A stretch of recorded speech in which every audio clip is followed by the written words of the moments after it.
Et tournons-nous maintenant du côté du service de l'emploi, de la formation et de l'insertion professionnelle. L'ex-CEFI, un service du pays dirigé depuis début mai par Vanessa Tiepoy, précédemment directrice générale adjointe de la CCISM. Pour rappel, le service de l'emploi placé sous l'autorité du ministère du Travail et de la Formation est le principal opérateur pour l'emploi en Polynésie. Son objectif principal, faciliter au maximum les démarches des candidats à un emploi, à un stage de formation ou d'insertion professionnelle. Dans son dernier document, Point conjoncture de mai 2022, l'Institut de la statistique indique que l'emploi salarié marchand a progressé, notamment dans la construction, le commerce et l'hôtellerie-restauration. Sur les 12 derniers mois, l'indice de l'emploi croît de 7,5%, alors que la variation moyenne annuelle de 2017 à 2021 est de plus 1,7%. Et du secteur de l'emploi, on va continuer d'en parler avec la chef du service de l'emploi, Vanessa Tiepoy, qui est notre invitée ce soir. Vanessa Yorana. Yorana, Jeanne. Alors, on va commencer cet échange. Vous lancez ce mercredi un job dating, donc demain, sur l'apprentissage. Alors, c'est une nouvelle formule. En quoi ça consiste ? Alors, ce job dating, effectivement, a été mis en place pour pour que des apprentis qui se destinent à une formation de vente en conseil commercial puissent trouver des entreprises d'accueil pour faire leur contrat d'apprentissage. Donc, demain mercredi, effectivement, nous avons 18 candidats à l'apprentissage qui seront là et qui vont rencontrer 8 entreprises, peut-être encore plus demain, s'il y a des entreprises qui sont encore intéressées. C'est ponctuel. Et ils vont pouvoir ainsi échanger et puis trouver cette entreprise d'accueil pour signer leur contrat d'apprentissage pendant 1 an.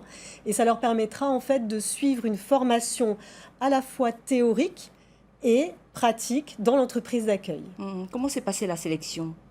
Alors en fait, les apprentis sont sélectionnés selon des prérequis. Il faut bien sûr qu'ils aient une appétence pour la vente et le commerce. Et puis, il faut qu'ils aient un niveau, un CAP ou suivi une classe de seconde. Voilà. Donc, on les sélectionne, on teste leur motivation parce qu'ils vont être en contrat d'apprentissage pendant 1 an. Et là, on en a 18 et à l'issue, on en sélectionnera 12, 14. Voilà. Donc, dès qu'ils auront trouvé leur entreprise d'accueil.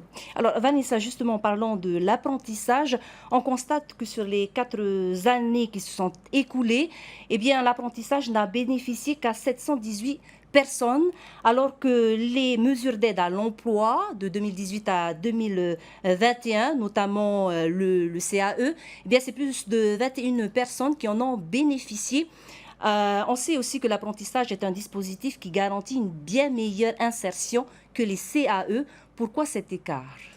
Alors, il faut rappeler qu'on était dans un contexte économique difficile dû à la crise Covid et effectivement, il était très difficile de mettre en place des dispositifs de formation. Comme je vous l'ai dit, le dispositif de l'apprentissage, c'est un contrat de travail, mais il faut mettre en place une formation. Donc avec toutes les règles de distanciation qui étaient imposées, ça a compliqué en fait la mise en place de ces formations en apprentissage.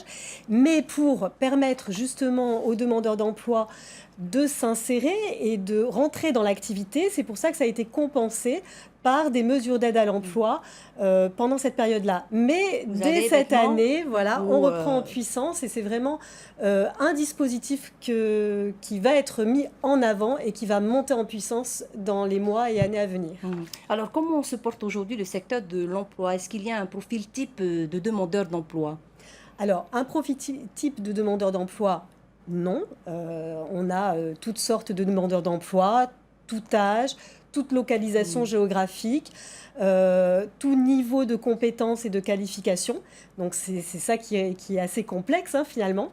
Néanmoins, ce qu'on peut constater sur le marché du travail, c'est que cette année, depuis le 1er janvier, donc en 8 mois, on est à 4700 offres d'emploi, de postes offerts.